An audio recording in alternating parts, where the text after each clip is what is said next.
Partykeer moet jy my jou merke wys. Partykeer moet jy vir die wêreld sê, kyk waardeur gaan ek. Gaan hulle vir jou lag? Definitief. Gaan hulle vir jou sê, jy is nie goed genoeg nie? Definitief. Maar hier is die waarheid. In God se oë is jy meer as genoeg. Jy sien, en ons kan cover en cover soos wat ons wil.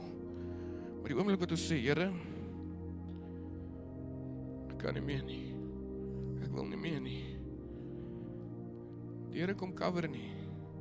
Hy kom vat weg.